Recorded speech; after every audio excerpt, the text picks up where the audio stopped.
Hey guys, welcome back to AFK Journey. In today's video, we're over on the test server because over here in the Ravaged realm, we've entered the ultimate siege phase, which I was completely wrong on my interpretation of it. It's working differently to what I expected.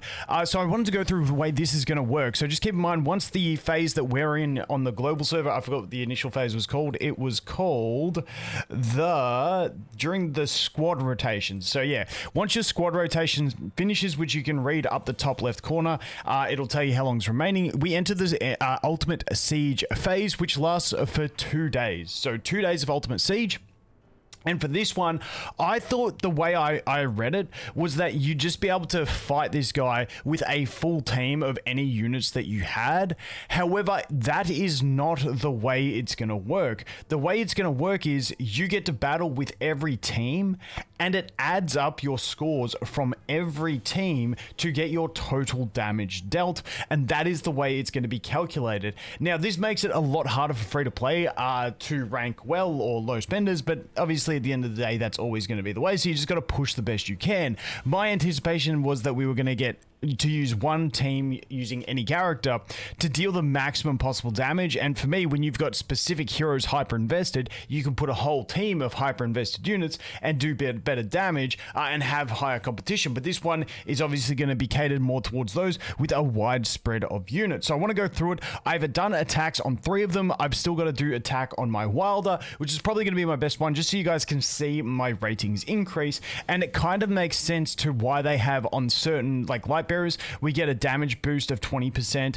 On Graveborn, we get a damage boost of 25%. That was them trying to average out the damage so that each faction's day contributes as much as the other on a balanced account. I believe that is what they were going with. So let's jump in here and jump into the Wilder one, which I did get my best rating on the just daily rankings. So I'm just going to slap this in, see how we go. And we'll just do the quick skip on this one. I'll be praised for this. Oh, I think this was my dodgy team that I was experimenting with at the end. As you see, we only got 68% on that one, but that does put me into rank 4. It is just after daily reset. I expect myself to hopefully, if I'm lucky on this test server account, I'm hoping to hold top 100. That is what ideally I would aim for. But as you can see, if we go over here to the leaderboards, it will show you the top rank you got from the best battle that you did.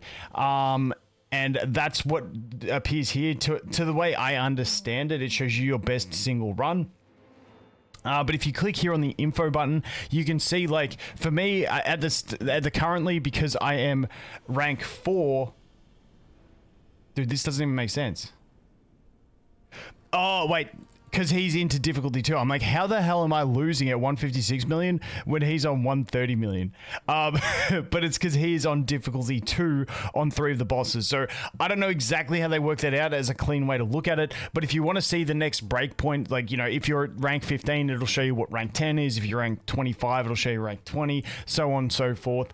You can check here and check the damage that others are dealing and see where you need to try and creep to be semi-competitive against them. But that is what we are looking at for the Ravaged realm. Like I said, it's a bit different to the format that I was expecting, and once again, it is going to rely on the wide spread of your units built, which I definitely don't have on this test server account, but we'll have to see how we go. Now, obviously, if we go over here to the final ranking rewards, we don't get daily ranking rewards anymore, so if you're done there, you're done there. You do get to keep pushing for the one-time rewards, though, because it just keeps going through the same difficulties, but most people who are on the global server will probably be at endless mode anyway, so that's kind of irrelevant. But if we go over here to the Emporium, I can show you where I ended up on this account.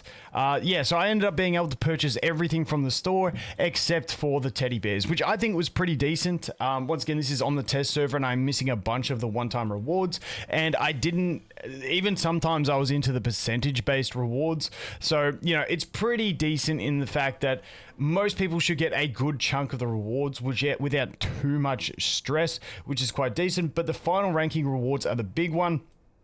Ideally, you want to land in the top 50 to get those extra.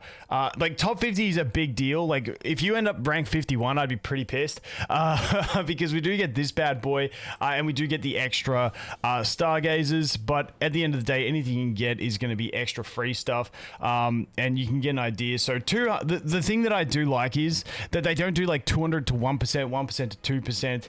It's just like 200 up to 10%. Then you get an 8. Unfortunately, 20% you get in 5. But I mean, it is what it is. Let me know what rank you guys have been finishing in yours. I feel like with global servers, and I could be wrong, I just imagine that there would have been a lot of dead players. So I don't know how they are calculating it at the moment. But obviously, you do want to be getting as high as possible to get as many stargazers as possible. Top 20 to 51, the top 50 ideally, and then you get the extra cosmetics for going into the top 20 or the top 10. Like I said, I don't expect to creep too high on this one. However, over here on the test server, I did hit level 240, so now we are getting a bit more competitive across the board. So I'm hoping I can do a little bit of stuff. Obviously, we are just after reset, so I wouldn't take this into account.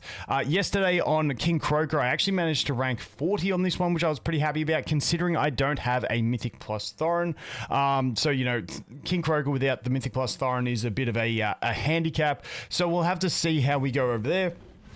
But at the moment, I'm just in the pure coasting mode. And like I mentioned in my video yesterday, there is nowhere for me to enter the Song of Strife season. And I've had people asking me this as well. I do not know when they made the change that new servers are not allowed to enter the Song of Strife season. It was probably once you were within 46 days of the new season starting, they cut off accessibility to the Song of Strife season, because we still currently, as far as I know, we're in the period where they said it was 42 days to get into the season, but actually it was 46 days, and so that would have been the changeover, and now we are just waiting for the Waves of Intrigue season, and then we will get in there. So unfortunately, my account is in the dead zone, where there is literally nothing to do. There is nowhere to get really good summon income or anything like that, and I still have a ton of heroes to build. My global account had like Mythic Plus everything, at least like all the main ones, like pretty much at this stage when I started saving diamonds. But you know, we're one copy away on Thorin, we're one copy away on Smokey, which we will eventually get from the daily login every hero. Dude, can I just show you guys my and also, I got another 60 of the epic stones. Guess who I got? Guess who I got? Guess who I got? Wait, let me show you. Let me show you who I got. Whoa, look at me go. But yeah, dude, wait, let me show you guys this one. Where is it? Alright, so what have I gotten so far? I got a Floribel, which wasn't too bad. Then we went into Tamisha, into Bryon, into probably the worst Cell Hyper you can get as your first pick. Ideally, you want Freyesto, Taylene, or what's his face? Rainier at the first one. They're probably like my top 3 picks. I mean, Burial's not very good either. Scarlata's not bad because Scarlata is good even at 1 copy. Then I got Elsa, who has absolutely no use. Then I finally got another good one, which was Huon. I was pretty happy with that. So keen to see who we can get at the 35 days of login. And then obviously with my next Cell Hypo. Once again, I am really hoping for that. I am not summoning or buying a copy of Rainier. Even though he would help me in PvP with the Mythic Plus Odie, I am not touching it. It's just, I don't want to do that because I know eventually I'm getting those units through here, and I will just deal with not having a Rainier on this account for PvP factor. Plus, we do have the Lily May, which helps us in PvP, but the problem is when I started the server, everyone has the Lily May built in PvP, so it is a little bit tricky. But yeah, that's where we're at. Just updating you guys on the test server. Ravaged Realm working a little bit differently. No daily reset on this. So you have 2 days where I'm pretty sure on the second day it will reset your attack attempts on these bosses. And then you get to go again, but it's not going to reset your scores to the best of my knowledge based on the way they describe it in the info. So I have to wait and see. So basically, get your team sorted on all of them and then just RNG and hope like hell you get a high score and pop into the top 50 if you're close to it, pop into the top 100 if you're close to it, and just do as best you can. But anyway, guys, that is going to be it for this one. As always, thanks for watching. Hope you have an awesome day, and I look forward to seeing the next one. Cheers.